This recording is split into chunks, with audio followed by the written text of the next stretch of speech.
class. I'm gonna share with you a story today. I hope you enjoy it. It's a story that I'm not so sure if it really happened or not. It might be real, it might not be. But I want you to be the judge of it. So you'll make a decision at the end of the story. And my story begins some time ago, not too long ago, okay, because I'm not really that old. But it begins some time ago when I was about 3 years old. I don't remember the exact time, but I know that I was very, very young. I was a child. Um, I used to live in a farm close to my grandmother's house. We were neighbors, and uh, it was a farm, and it was her house, and it was our house where we used to live at, and then my other cousin's house. And since we lived in a farm, and they owned a farm, they had employees. What it happens that they had one special employee who was like a family member to us. We loved that person very much. He was like a grandfather to the kids, to my grandmother's grandchildren. So we really liked him because he was very nice to us. I remember it was my cousin and myself who would go ahead and visit him, and he would give us pieces of candy. He would give us money to go ahead to the store and get candy. And we loved him. You know, he was a very nice person. We used to visit him like almost every other day. And he used to tell us stories, and we used to have a very nice time together. So one time, my cousin, I wasn't at home at that time, and my cousin went over to visit this person. His name was Don Chevo. And she went to visit him, and by the time she went to visit Don Chevo, he had already passed away. He was dead. He had been dead for about 3 days or 4 days. But my cousin, she didn't know about that. So my grandmother decided not to tell us and our parents because we were so young and because we loved him so much, they thought we were not going to understand that he had passed away. So they didn't share that with the children. And my cousin went over to visit him that morning, and she was there, and she knocked on the door, and she was knocking, and after like the second or the third knock, he opened the door and she walked inside. Remember, he was already dead. She didn't know about this. So she goes in, and they shake hands. Good morning, Don Chevo. Good morning, Mary.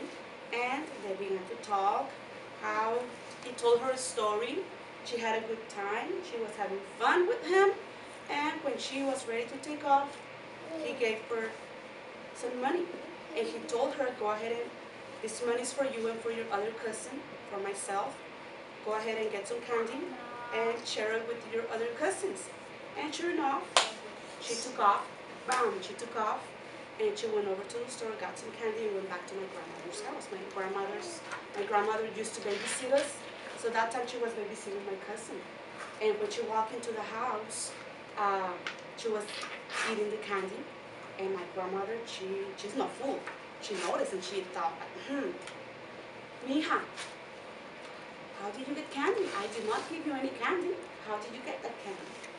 And my cousin, she was very innocent, so she said, Grandma, I went over to visit Don Chevo, and he gave me money for Liliana and for myself.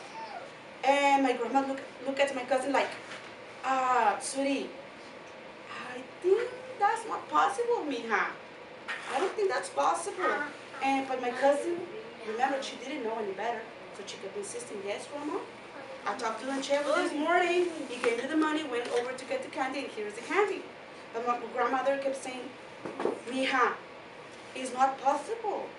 He's dead. He died 3 or 4 days ago. My cousin, she was like, she didn't really understand what that meant because we were so young. My cousin kept insisting, yes, he's in the house. He's in his little house. And sure enough, you know, my grandma said, you know what, sweetie? Let's go over and check. I want to show you that he's not there anymore. He's not in this world anymore.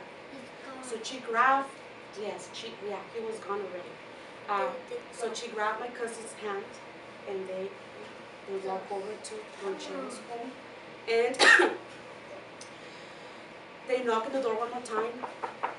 One time, my grandmother knocked. My cousin knocked. My grandmother knocked one more time. My cousin did it a second, third time, and they keep on knocking. And did anyone answer the door? No. What do you think? No. No one answered the door. He was really dead. My cousin didn't know when he died. After this day, boys and girls, we don't know who gave her the money.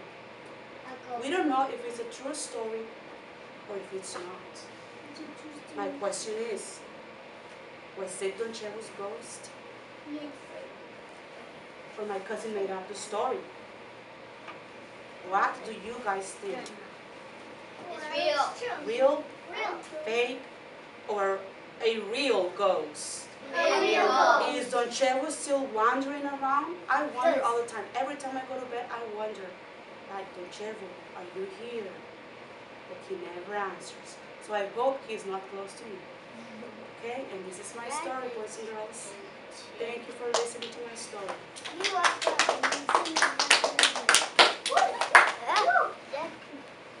That's funny. Mm.